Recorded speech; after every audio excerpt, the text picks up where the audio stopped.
নূহ আলাইহিস সালামের 4 সন্তান ছিল। কয় সন্তান? এক সন্তানের নাম হচ্ছে হাম। কি নাম? হাম। হাম ছিল একটু কালো বর্ণের।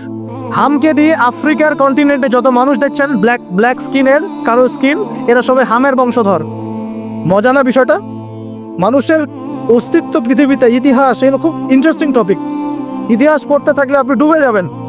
কত কিছু বিশ্ব হয়েছে আর কত কিছু হবে সামনে, সুবহানাল্লাহ। তখন আপনার অস্তিত্ব জানান দিবে যে আমি কত ক্ষুদ্র, মহাবিশ্ব কত বড়, আল্লাহ কত বড়, কত সময় চলে গেছে আর আমি এই সময় কি করছি। এক ভাইয়ের নাম শাম। এই শামকে কেন্দ্র করে এই আরবের যে মানুষগুলো আছে, আরব, অ্যারাবিয়ান, এরা শামের বংশধর। আরেক ভাইয়ের নাম ইয়াফাস। কি নাম? ইয়াফাস। ইয়াফাসের বংশধর হচ্ছে পশ্চিমারা, মানে রোমক যারা, তারা। আরেক ভাইয়ের নাম ছিল কেনান। কি নাম? কেনান। ইমান নিয়ে আসে নাই, ওই যে প্লাবনে ডুবে মরে গেছে। মরে যাওয়ার পরে আদম আলাইহিস সালাম বলেছিল, আল্লাহ আমার পরিবারের অন্তর্ভুক্তকে মাফ করে দাও। আল্লাহ বলেছেন, লাইসা মিন আহলিক, সে আমার পরিবারের কেউ না। নবীর সন্তান হওয়ার পরেও ইমান না আনার কারণে সে জাহান্নামে গেছে। আর আমরা আর কি এমন মানুষ, অমুক আলেমের সন্তান, অমুক বক্তার সন্তান, হ্যাঁ, অমুক পীরের নবাবজাদা, অমুক তমুক, এইসব বড়াই করে লাভ নাই। আমল, আকীদা, ঈমান যদি শিক্ষা থাকে, আমাদের বংশ পরিচয় আমাদেরকে বাঁচাতে পারবে না, আমাদের দেশ, জাতীয়তাবাদ, বর্ণ বাঁচাতে পারবে না। যার যার কবরে তাকে যেতে হবে। নিজের আমল নিয়ে ফিকির করেন, নিজের কবর নিয়ে ফিকির করেন, অন্যের দিকে চোখ দেওয়া বন্ধ করেন, আগে নিজের কবরে ফিকির করেন। আল্লাহ পাক সবাইকে তৌফিক এনায়েত করুন বলিয়া। যারা বুদ্ধিমান তারা নিজেকে নিয়ে ব্যস্ত থাকে, যারা অহংকারী, উদ্ধত, এরা মানুষের পিছনে পড়ে থাকে। আল্লাহ পাক আমরা সবাইকে নিজের চেহারা আয়নায় দেখার তৌফিক দান করুন। নূহ আলাইহিস সালামের যুগ চলে গেল, 950 বছর দাওয়াত দেওয়ার পরে এই পরিণতি হয়েছে। এরপরে আসছে ইব্রাহিম আলাইহিস সালামের সময়। আল্লাহ পাক তাকে উদ্ধার করেছেন, অগ্নি পরীক্ষা থেকে বাঁচিয়েছেন, নমরুদকে আল্লাহ পাক ধ্বংস করেছেন। আল্লাহ পাক এরপরে এনেছেন আদ জাতির হুদ আলাইহিস সালাম এবং তার অনুসারীদেরকে আল্লাহ পাক বাঁচিয়েছেন, বাকিদেরকে ধ্বংস করে দিয়েছেন ঝড় দিয়ে, বায়ু প্রবাহ দিয়ে। সামুদ জাতি এসেছে, সামুদ জাতিকে আল্লাহ পাক ধ্বংস করেছেন বজ্রপাত দিয়ে, বিদ্যুৎ দিয়ে। আর সালেহ আলাইহিস সালাম এবং তার অনুসারীদেরকে বাঁচিয়ে দিয়েছেন। ফিরআউনের যুগ এসেছে, আল্লাহ পাক মুসা আলাইহিস সালাম এবং বনু ইসরাঈলকে বাঁচিয়েছেন, ফিরআউনকে ডুবিয়ে মেরেছেন লোহিত সাগরে। ঈসা আলাইহিস সালামের যুগ আসছে, একই সুন্নাত। ঈসা আলাইহিস সালামকে আল্লাহ পাক শুধু রক্ষাই করেন নাই, নিজের কাছে উঠিয়ে নিয়েছেন, সুবহানাল্লাহ। তিনি আবারও আসবেন পৃথিবীতে ইনশাআল্লাহ। যতদিন না তিনি আসছেন এবং এই পৃথিবীতে 40 বছর রাজত্ব না করছেন, কিয়ামত হবে না ইনশাআল্লাহ। যতদিন পর্যন্ত ঈসা আলাইহিস সালাম আবার ব্যাক না করছেন এবং এই জেরুজালেম থেকে সারা বিশ্বে খিলাফা কায়েম না করছেন, 40 বছর শাসন না চালাচ্ছেন, কিয়ামতও হবে না ইনশাআল্লাহ। এটা সামনে অপেক্ষা করছে। এবং নবী সাল্লাল্লাহু আলাইহি ওয়াসাল্লামের যুগে আবু জাহেল, আবু লাহাব, উতবা, সাইবাদেরকে আল্লাহ পাক ধ্বংস করেছেন। আল্লাহর নবী এবং সাহাবীদেরকে আল্লাহ পাক সম্মানিত করেছেন। আপনি কি পুরো হিস্ট্রির মধ্যে একটা সুন্নত দেখতে পাচ্ছেন? কমন সুন্নত। কি সুন্নত? প্রত্যেক যুগে যুগে যারাই আল্লাহর ওই যে বিধান মেনে চলেছে, সমকালীন নবী রাসূলদের আনুগত্য করেছে, আল্লাহ পাকের আনুগত্য করেছে, আল্লাহ পাক তাদেরকে উদ্ধার করেছেন দুনিয়াতেও পরকাল। প্রত্যেক যুগে যুগে যারাই আল্লাহকে মানে নাই, রাসূলকে মানে নাই, আল্লাহর আসমানি কিতাবকে মানে নাই, বিরুদ্ধাচরণ করেছে, কুফরি করেছে, শিরক করেছে, আল্লাহ পাক সবাইকে ধ্বংস করে দিয়েছেন, কারো কোনো পরোয়া করেন না। এই সিলসিলা আজও অব্যাহত আছে, আগামীতেও থাকবে ইনশাআল্লাহ। এখন আমরা যারা এখন বেঁচে আছি, আমরা নবী সাল্লাল্লাহু আলাইহি ওয়াসাল্লামের ইন্তেকালের প্রায় 1450 বছর পরের মান। আল্লাহর নবী এসেছেন এমন সমাজে, যে সমাজে শিরকের পাপ চলছে, সুদের পাপ চলছে, দুর্নীতি চলছে, আপনার কন্যা সন্তানকে জীবিত হত্যা করা হচ্ছে, আপনার মাদক দ্রব্যের সয়লাভ চলছে, মেয়েদের অধিকার দেওয়া হচ্ছে না, হ্যাঁ, গোত্রীয় হানাহানি চলছে। ওই সমাজটাকে তিনি 23 বছরের মধ্যে পাল্টে ফেললেন। কত বছর? 23 বছর। কিভাবে পাল্টালেন? উত্তর, তিনি প্রথমে জ্ঞানের চর্চা করেছেন। কিসের চর্চা? জ্ঞানের। আল্লাহ পাক প্রথম ওহী নাযিল করেছিলেন, ইকরা বিসমি রাব্বিকাল্লাযী খালাক, পড়ুন আপনার রবের নামে যিনি আপনাকে সৃষ্টি করেছেন। নবী সাল্লাল্লাহু আলাইহি ওয়াসাল্লাম, সাহাবীগণ কোরআনের 6টা হক আদায় করেছেন। কয়টা হক? 6টা। তারা কোরআন পড়া শিখেছেন, আমরা সবাই কোরআন পড়া শিখবো তো ইনশাআল্লাহ। তারা কোরআনের অর্থ শিখেছেন, আমরা কোরআনের অর্থ শিখবো তো ইনশাআল্লাহ। তারা কোরআনের আদেশগুলো মেনেছেন, আমরা কোরআনের সব আদেশ মানবো তো ইনশাআল্লাহ। তারা কোরআনের সমস্ত নিষেধগুলো বর্জন করেছে, আমরা নিষেধ বর্জন করবো তো ইনশাআল্লাহ। তারা কোরআনের দাওয়াত মানুষের কাছে পৌঁছে দিয়েছেন, আমরা কোরআনের দাওয়াত দিব তো ইনশাআল্লাহ। এবং 6 নাম্বার, তারা কোরআনের বিধানগুলোকে বাস্তবায়ন করেছে, আমরাও বাস্তবায়নের চেষ্টা করবো তো ইনশাআল্লাহ। এই 6টা হক আদায়ের ফলে 23 বছরের ব্যবধানে জাহেলি মক্কা একদম সোনালী মক্কায় পরিণত হয়েছে। 23 বছর পরের মক্কায় আপনি কোনো সুদ পাবেন, কোনো শিরক পাবেন, কোনো মূর্তি পূজা পাবেন, কোনো মেয়ের অবমাননা পাবেন, কোনো জেনা, কোনো ব্যভিচার, কোনো ধর্ষণ, কিচ্ছু পাবেন। 23 বছর পরের মক্কায় কোনো পাপ পাবেন না। কিভাবে সমাজ পরিবর্তন হলো? এই কোরআনের হক আদায়ের মধ্য দিয়ে হয়েছে, নবীর সুন্নাত প্রতিষ্ঠার মধ্য দিয়ে হয়েছে। এরপর কি থেমে গিয়েছিল? উত্তর, না। এরপর আবু বকর সিদ্দিকের যুগ এসেছে, প্রায় 2 থেকে 2.5 বছর তিনি শাসন কার্য চালিয়েছেন। ওই যুগে কি মানুষ আবার খারাপ হয়ে গিয়েছিল? উত্তর, না, বরং ইসলাম আরো বেগবান হয়েছে আলহামদুলিল্লাহ। এরপর এসেছে ওমর রাদিয়াল্লাহু আনহুর যুগ। কত বছর? প্রায় 10 বছর। কত বছর? 10 বছর। এই 10 বছরে কি মুসলিমরা আবার খারাপ হয়ে গিয়েছিল? ওমর রাদিয়াল্লাহু আনহুর কোর্টের মধ্যে কি প্রতিদিন কেস আসতো? সারা বছরে একটা কেসও আসতো না। মানুষ এত ভালো ছিল, সারা বছরে একটা কেসও আসতো না। বরং যারা রাষ্ট্রীয় পর্যায়ে দায়িত্বশীল ছিল তারা এসে বলতো যে আমাদের ভাতাগুলো বন্ধ করে দেন, বসে বসে বেতন নিব কেন, কোনো তো কেসই আসে না, বসে থাকবো কেন। এরকম সমাজ ছিল। একজন ব্যক্তি খুঁজে পাওয়া যেত না যে নামাজ পড়ে না, একজন মুসলিম পাওয়া যেত না যে যাকাত দেয় না সামর্থ্য থাকলে, এমন মুসলিম খুঁজে পাওয়া যেত না যে কোরআন পড়তে জানে না, হাদিসের চর্চা করে না, যে দাওয়াতি কাজ করে না, যে আল্লাহর পথে দাওয়াতের জিহাদে আত্মনিয়োগ করে না, এমন মুসলিমই খুঁজে পাওয়া যেত। এরপরে আসলো উসমান রাদিয়াল্লাহু আনহুর যুগ। ওই যুগে ফিতনা শেষের দিকে সৃষ্টি হওয়া শুরু হল। কোন বিষয়কে কেন্দ্র করে? কোরআন সংকলনকে কেন্দ্র করে ফিতনা সৃষ্টি হলো। আতাতায়ীদের, বিদ্রোহীদের হাতে উসমান রাদিয়াল্লাহু আনহুকে নির্মমভাবে শাহাদাত বরণ করতে হয়েছে। তিনি প্রায় 12 বছর শাসন কার্য চালিয়েছেন। ইসলাম আরো এগিয়ে গেছে। এরপর এসেছে আলী রাদিয়াল্লাহু আনহুর যুগ। আলী রাদিয়াল্লাহু আনহুর খেলাফতে ওই উসমান রাদিয়াল্লাহু আনহুর ঘটনাকে কেন্দ্র করে, হত্যাকাণ্ডকে কেন্দ্র করে মুয়াবিয়া রাদিয়াল্লাহু আনহু এবং আলী রাদিয়াল্লাহু আনহুর মাঝখানে একটা ব্যাটল, একটা যুদ্ধ হয়ে গেছে। এর নাম হলো সিফফিনের যুদ্ধ। কিসের যুদ্ধ? সিফফিন। যাই হোক, এক পর্যায়ে আলী রাদিয়াল্লাহু আনহুকে এরকম বিদ্রোহীদের হাতে, খারেজিদের হাতে শহীদ হতে হয়। বলেন ইন্না লিল্লাহি ওয়া ইন্না ইলাইহি রাজিউন। তারপরে হাসান রাদিয়াল্লাহু আনহু অল্প কয়েকদিন শাসন কার্য চালান। তারপর উম্মার ঐক্যের খাতিরে তিনি তার শাসন কার্যের ভারটাকে মুয়াবিয়া রাদিয়াল্লাহু আনহুর হাতে সুপুর্দ করে দেন, যা ছেড়ে দিলেন। মুয়াবিয়া রাদিয়াল্লাহু আনহুর সময় থেকে উমাইয়াদের শাসন শুরু হয়। উমাইয়ারা শাসন করেছে প্রায় 132 হিজরি পর্যন্ত। কত হিজরি? 132 হিজরি পর্যন্ত, প্রায় 92 ইয়ার্স, 92 বছর তারা শাসন করেছে। এ সময় ইসলাম আরো এগিয়ে গেছে, পিছিয়ে যায় না। ফিতনা এসেছে, দমন করা হয়েছে। মুসলিমরা বীর দর্পে বিশ্বের বুকে শাসন কার্য চালিয়েছে। এরপর এসেছে আব্বাসীয়দের খেলাফত। জাব নদীর যুদ্ধে উমাইয়াদের পরাজয়ের পরে আব্বাসীয়রা ক্ষমতায় আসা। তারাও ইসলামকে এগিয়ে নেওয়ার চেষ্টা করছিল, ইসলাম এগিয়ে যাচ্ছিল, জ্ঞান বিজ্ঞানের প্রসার হচ্ছিল। আলহামদুলিল্লাহ, ইসলাম পিছিয়ে যায় নাই, মুসলিমরা পিছিয়ে যায় নাই। সারা বিশ্বে দাপটের সাথে আমরা চলেছি। তারপর আস্তে আস্তে ওই আব্বাসীয়দের পতন শুরু হলো। কাদের হাতে? এই তাতারিদের হাতে, মঙ্গোলিয়ানদের হাতে। মাত্র 40 দিনের ব্যবধানে পুরো বাগদাদের মধ্যে প্রায় 20 থেকে 25 লক্ষ মানুষকে হত্যা করা হয়েছে। বাইতুল হিকমা ধ্বংস করে দেওয়া হয়েছে, লাইব্রেরি ধ্বংস করে দেওয়া হয়েছে, বইপত্রকে নদীতে ফেলে দেওয়া হয়েছে। তারা ছিল উগ্র জাতি। মঙ্গোলিয়ানদের নাম শুনে নাই? হালাকু খান নাম শুনেছেন? চেঙ্গিস খান, হালাকু খান নাম শুনে নাই? ওদের হাতে মুসলিমদের ব্যাপক দমন পীড়ন সহ্য করতে হয়েছে। এভাবে যুগে যুগে তারপর ক্রুসেডাররা আসছে। ক্রুসেড, 1টা 2টা 3টা ক্রুসেড হচ্ছে। আস্তে আস্তে উসমানীয়দের রাইজিং হয়েছে, ফাতেমি খেলাফত এসেছে, মামলুকদের শাসন এসেছে। এদিকে মুঘলরা শাসন করেছে, কর্ডোভার দিকে আব্দুর রহমান তারা শাসন করেছে। মানে এক কথায় সারা বিশ্বে মুসলিম শাসন ছিল। অটোমান এম্পায়ার 1923 এই সময়ের দিকে, 1914 থেকে 1923 এই সময় পর্যন্ত অটোমান এম্পায়ার এই বিশ্বে ছিল। তারপর প্রথম বিশ্বযুদ্ধে যখন তারা রাশিয়ার পক্ষ নেয়, এরপরে ব্রিটেন যখন জয়লাভ করে, এই সময় থেকে মুসলিমদের ডমিনেটেড হওয়ার সময়টা শুরু হয়েছে। তারপরে মুসলিমরা আস্তে আস্তে রাষ্ট্র ভাগ করে ফেলেছে। প্রত্যেক রাষ্ট্র টুকরা টুকরা হয়ে গেছে, ইউনিটি নষ্ট হয়ে গেছে, রাষ্ট্রের ভিতরে বিভিন্ন ফাসাদ তৈরি করে দেওয়া হয়েছে, মুসলিমদের ঐক্য ভেঙে গেছে, ইকোনমি দুর্বল হচ্ছে। সব মিলিয়ে আজকে মুসলিমদের আজকে এই অবস্থা হচ্ছে। আমাদের এখন যুবকরা চিনে না আল্লাহকে, নামাজ পড়তে মানুষ খুঁজে পাওয়া যাচ্ছে না, যাকাত দেওয়ার মানুষ পাওয়া যায় না। রমজান মাসে পার্ট টাইম রোজা রাখে, পার্ট টাইম তারাবি পড়ে, পার্ট টাইম জুমায় আসে, পার্ট টাইম ঈদে নামাজ পড়ে। প্রজন্ম আস্তে আস্তে এই জায়গায় চলে আসছে। আল্লাহকে চিনে না, রাসূলকে চিনে না, ইসলামের হিস্ট্রি জানে না, আমাদের শেকড় জানে না। এমনি এমনি হয়নি, লাস্ট 100 বছরে এই জায়গায় আমরা আসছি। লাস্ট 100 বছরের হিস্ট্রিকে ভালো করে পড়ে দেখবেন, বলার সময় নাই এখানে। লাস্ট 100 বছরের হিস্ট্রি পড়ে দেখবেন, যে জায়গায় আমরা ছিলাম সেখান থেকে একদম তলানিতে নেমে চলে আসছি। একটু চোখ বন্ধ করে রাত্রেবেলা চিন্তা করবেন। মনে করেন আপনার হায়াত 60 বছর। কত বছর? মনে করেন, ফর এক্সাম্পল, চোখ বন্ধ করবেন আজকে বাসায় গিয়ে ঘুমানোর সময়, দোয়া দুরূদ পড়ে চোখটা বন্ধ করে ভাববেন আদনান ভাই কথাটা বলে গেছে, একটু ভাবি।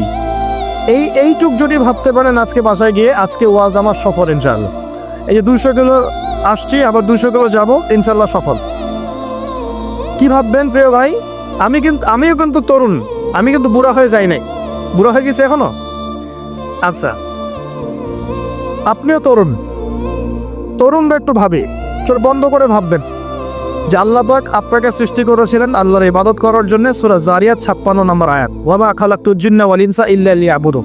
1 2 আল্লাহ পাক আপনাকে সৃষ্টি করেছিলেন যাতে করে আল্লাহর দিনটাকে আপনি আল্লাহর জমিনে প্রচার করেন, প্রসার করেন, প্রতিষ্ঠা লাভ করেন। এই দুইটা আপনার কাজ ছিল। এখন আপনার বয়স হয়ে গেছে 30 বা 25, ধরে নেন যে আপনার হায়াত 60 বছর। তার মানে আপনার জীবনে বাকি আছে এখন 30 বছর।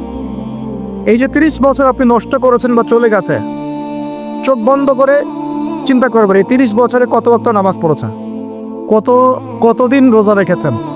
এই 30 বছরে 30টা আয়াত আপনি পড়েছেন কিনা?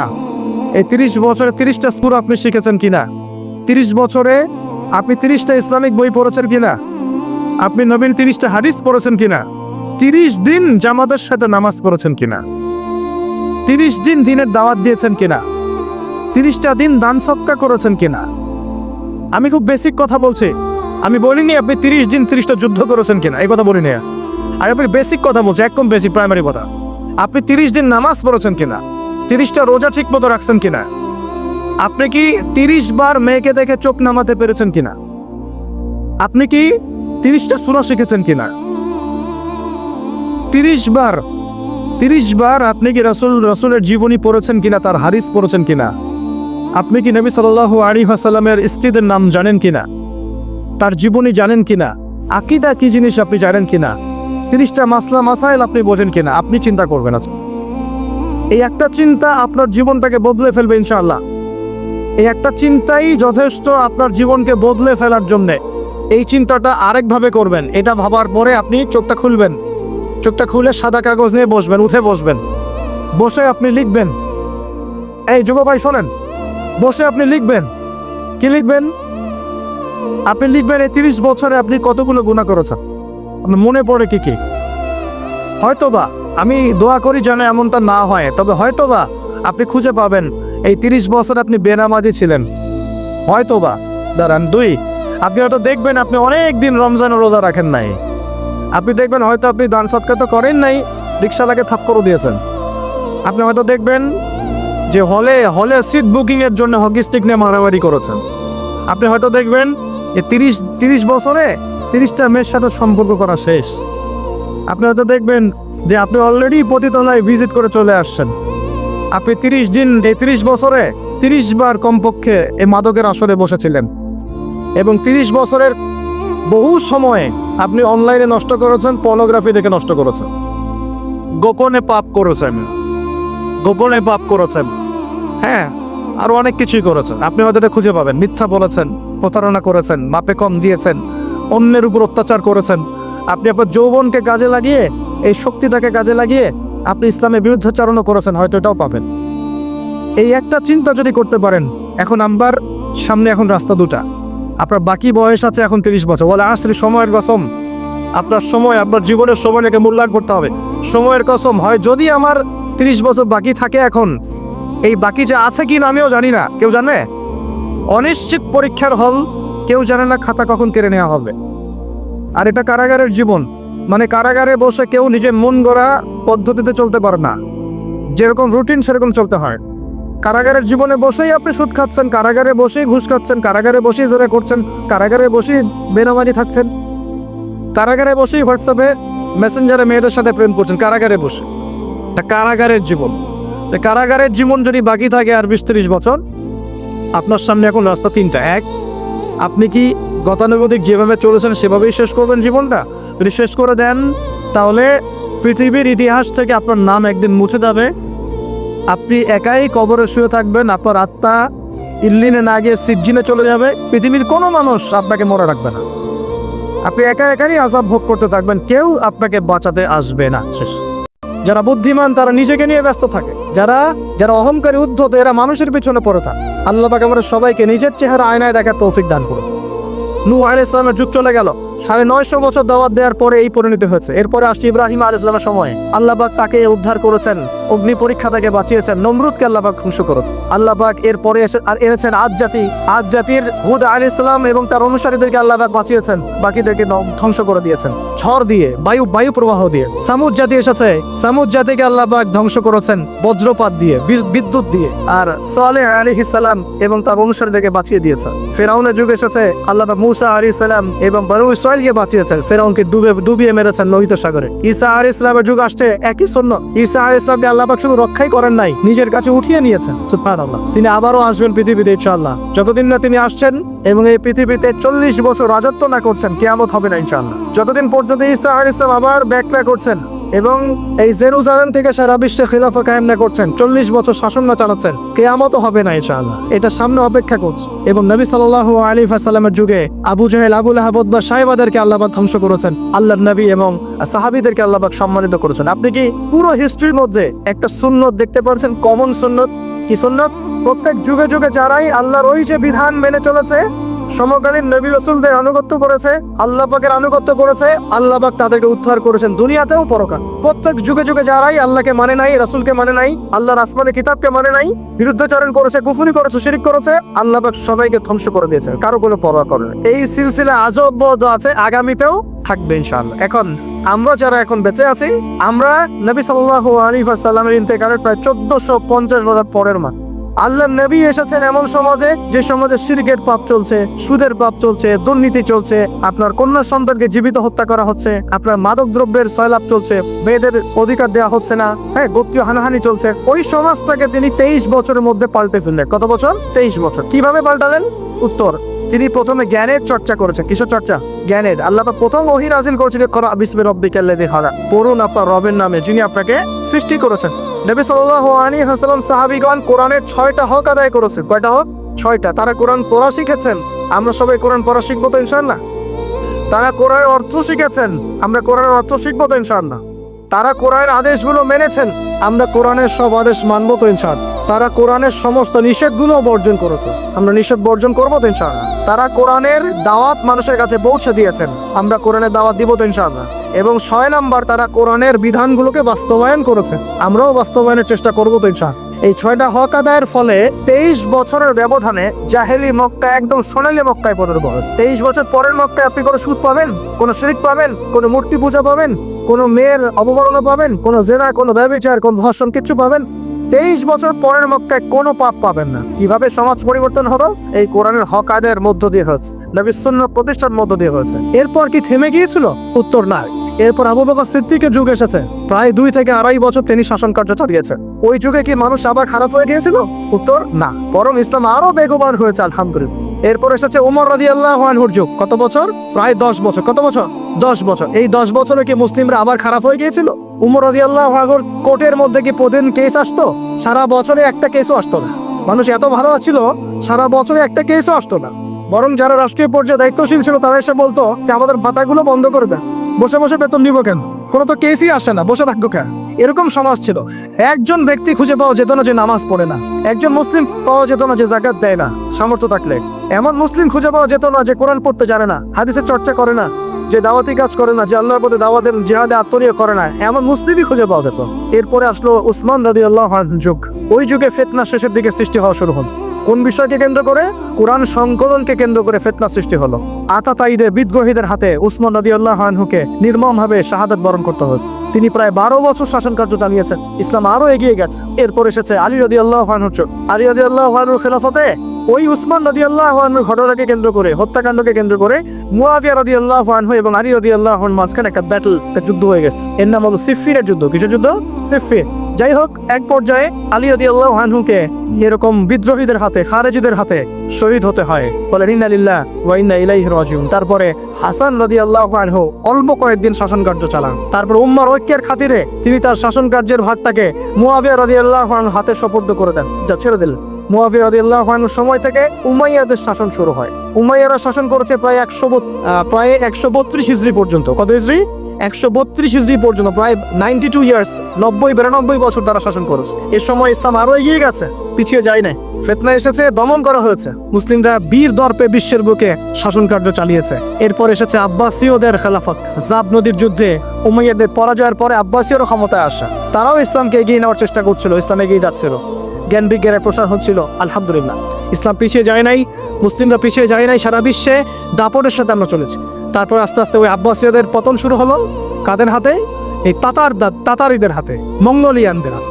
মাত্র 40 দিনের ব্যবধানে পুরো বাগদাদের মধ্যে প্রায় 20 থেকে 25 লক্ষ মানুষকে হত্যা করা হয়েছে। বাইতুল হিকমা ধ্বংস করে দেওয়া হয়েছে, লাইব্রেরি ধ্বংস করে দেওয়া হয়েছে, বইপত্রকে নদীতে ফেলে দেওয়া হয়েছে। তারা ছিল উগ্র জাতি। মঙ্গোলিয়ানদের নাম শুনে নাই? হালাকু খান নাম শুনেছেন? চেঙ্গিস খান, হালাকু খান নাম শুনে নাই? ওদের হাতে মুসলিমদের ব্যাপক দমন পীড়ন সহ্য করতে হয়েছে। এভাবে যুগে যুগে তারপর ক্রুসেডাররা আসছে। ক্রুসেড, 1, 2, 3টা ক্রুসেড হচ্ছে। আস্তে আস্তে উসমানীয়দের রাইজিং হয়েছে, ফাতেমি খেলাফত এসেছে, মামলুকদের শাসন এসেছে, এদিকে মুঘলরা শাসন করেছে, কর্ডোভার দিকে আব্দুর রহমান তারা শাসন করেছে। মানে এক কথায় সারা বিশ্বে মুসলিম শাসন ছিল। অটোমান এম্পায়ার 1923 এই সময়ের দিকে, 1914 থেকে 1923 এই সময় পর্যন্ত অটোমান এম্পায়ার এই বিশ্বে ছিল। তারপর প্রথম বিশ্বযুদ্ধে যখন তারা রাশিয়ার পক্ষ নেয়, এরপরে ব্রিটেন যখন জয়লাভ করে, এই সময় থেকে মুসলিমদের ডমিনেটেড হওয়ার সময়টা শুরু হয়েছে। তারপরে মুসলিমরা আস্তে আস্তে রাষ্ট্র ভাগ করে ফেলেছে, প্রত্যেক রাষ্ট্র টুকরা টুকরা হয়ে গেছে, ইউনিটি নষ্ট হয়ে গেছে, রাষ্ট্রের ভিতরে বিভিন্ন ফাসাদ তৈরি করে দেওয়া হয়েছে, মুসলিমদের ঐক্য ভেঙে গেছে, ইকোনমি দুর্বল হচ্ছে, সব মিলিয়ে আজকে মুসলিমদের আজকে এই অবস্থা হচ্ছে। আমাদের এখন যুবকরা চিনে না আল্লাহকে, নামাজ পড়তে মানুষ খুঁজে পাওয়া যাচ্ছে না, যাকাত দেওয়ার মানুষ পাওয়া যায় না, রমজান মাসে পার্ট টাইম রোজা রাখে, পার্ট টাইম তারাবি বলে, পার্ট টাইম জুমায় আসে, পার্ট টাইম ঈদে নামাজ পড়ে। প্রজন্ম আস্তে আস্তে এই জায়গায় চলে আসছে, আল্লাহকে চিনে না, রাসূলকে চিনে না, ইসলামের হিস্ট্রি জানে না, আমাদের শেকড় জানে না। এমনি এমনি হয়নি, লাস্ট 100 বছরে এই জায়গায় আমরা আসছি। লাস্ট 100 বছরের হিস্ট্রিকে ভালো করে পড়ে দেখবেন, বলার সময় নাই এখানে। লাস্ট 100 বছরের হিস্ট্রি পড়ে দেখবেন, যে জায়গায় আমরা ছিলাম সেখান থেকে একদম তলানিতে নেমে চলে আসছি। একটু চোখ বন্ধ করে রাত্রেবেলা চিন্তা করবেন, মনে করেন আপনার হায়াত 60 বছর। কত বছর মনে করেন?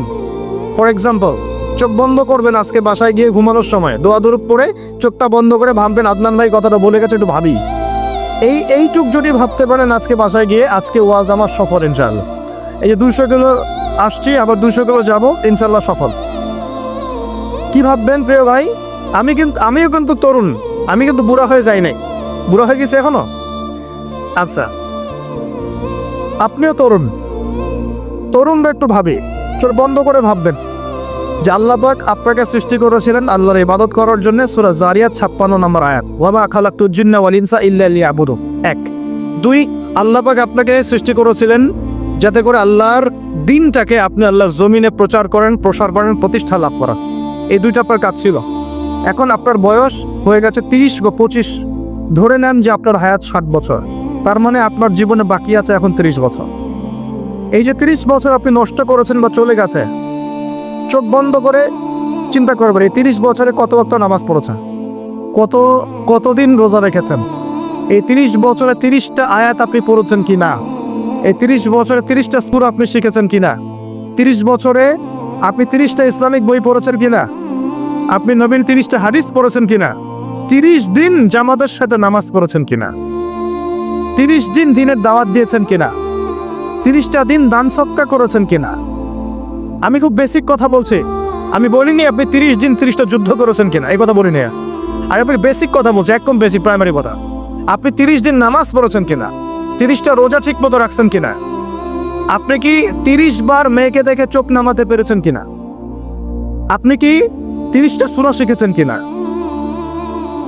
30 বার আপনি কি রাসূলের জীবনী পড়েছেন কিনা, তার হাদিস পড়েছেন কিনা, আপনি কি নবী সাল্লাল্লাহু আলাইহি ওয়াসাল্লামের স্ত্রীদের নাম জানেন কিনা, তার জীবনী জানেন কিনা, আকীদা কি জিনিস আপনি জানেন কিনা, 30টা মাসলা মাসাইল আপনি বোঝেন কিনা। আপনি চিন্তা করবেন, এই একটা চিন্তা আপনার জীবনটাকে বদলে ফেলবে ইনশাআল্লাহ। এই একটা চিন্তাই যথেষ্ট আপনার জীবনকে বদলে ফেলার জন্যে। এই চিন্তাটা আরেকভাবে করবেন, এটা ভাবার পরে আপনি চোখটা খুলবেন, চোখটা খুলে সাদা কাগজ নিয়ে বসবেন, উঠে বসবেন, বসে আপনি লিখবেন। এই যুব ভাই শোনেন, বসে আপনি লিখবেন। কি লিখবেন? আপনি লিখবেন এই 30 বছরে আপনি কতগুলো গুনাহ করেছেন, আপনার মনে পড়ে কি কি। হয়তোবা, আমি দোয়া করি যেন এমনটা না হয়, তবে হয়তোবা আপনি খুঁজে পাবেন এই 30 বছর আপনি বেনামাজি ছিলেন, হয়তোবা। দাঁড়ান, 2 আপনি হয়তো দেখবেন আপনি অনেক দিন রমজান রোজা রাখেন নাই, আপনি দেখবেন হয়তো আপনি দান সদকা তো করেন নাই, রিক্সাওয়ালাকে থাপ্পড়ও দিয়েছেন। আপনি হয়তো দেখবেন যে হলে সিট বুকিংয়ের জন্য হকি স্টিক নিয়ে মারামারি করেছেন। আপনি হয়তো দেখবেন যে 30 বছরে 30টা মেয়ের সাথে সম্পর্ক করা শেষ। আপনি হয়তো দেখবেন যে আপনি অলরেডি পতিতালয়ে ভিজিট করে চলে আসছেন। আপনি 30 দিন, এই 30 বছরে 30 বার কমপক্ষে এই মাদকের আসরে বসেছিলেন, এবং 30 বছরের বহু সময়ে আপনি অনলাইনে নষ্ট করেছেন, পর্নোগ্রাফি দেখে নষ্ট করেছেন, গোপনে পাপ করেছেন, হ্যাঁ, আরো অনেক কিছুই করেছেন। আপনি হয়তো এটা খুঁজে পাবেন। মিথ্যা বলেছেন, প্রতারণা করেছেন, মাপে কম দিয়েছেন, অন্যের উপর অত্যাচার করেছেন। আপনি আপনার যৌবনকে কাজে লাগিয়ে, এই শক্তিটাকে কাজে লাগিয়ে আপনি ইসলামের বিরুদ্ধাচরণও করেছেন, হয়তো এটাও পাবেন। এই একটা চিন্তা যদি করতে পারেন, এখন আমার সামনে এখন রাস্তা দুটা, আপনার বাকি বয়স আছে এখন 30 বছর, বলে আসলে সময়ের কসম, আপনার সময়, আপনার জীবনের সময়টাকে মূল্যায়ন করতে হবে। সময়ের কসম, হয় যদি আমার 30 বছর বাকি থাকে এখন, এই বাকি যে আছে কি না আমিও জানি না, কেউ জানে? অনিশ্চিত পরীক্ষার হল, কেউ জানে না খাতা কখন কেড়ে নেওয়া হবে। আর এটা কারাগারের জীবন, মানে কারাগারে বসে কেউ নিজের মন গড়া পদ্ধতিতে চলতে পারে না, যেরকম রুটিন সেরকম চলতে হয়। কারাগারের জীবনে বসেই আপনি সুদ খাচ্ছেন, কারাগারে বসেই ঘুষ খাচ্ছেন, কারাগারে বসেই জোরে করছেন, কারাগারে বসেই বেনামাজি থাকছেন, কারাগারে বসেই হোয়াটসঅ্যাপে মেসেঞ্জারে মেয়েদের সাথে প্রেম করছেন, কারাগারে বসে। এটা কারাগারের জীবন। কারাগারের জীবন যদি বাকি থাকে আর 20-30 বছর, আপনার সামনে এখন রাস্তা তিনটা। এক, আপনি কি গতানুগতিক যেভাবে চলেছেন সেভাবেই শেষ করবেন জীবনটা? যদি শেষ করে দেন তাহলে পৃথিবীর ইতিহাস থেকে আপনার নাম একদিন মুছে যাবে, আপনি একাই কবরে শুয়ে থাকবেন, আপনার আত্মা ইল্লিনে না গিয়ে সিজ্জিনে চলে যাবে, পৃথিবীর কোনো মানুষ আপনাকে মনে রাখবে না, আপনি একা একাই আযাব ভোগ করতে থাকবেন, কেউ আপনাকে বাঁচাতে আসবে না। শেষ।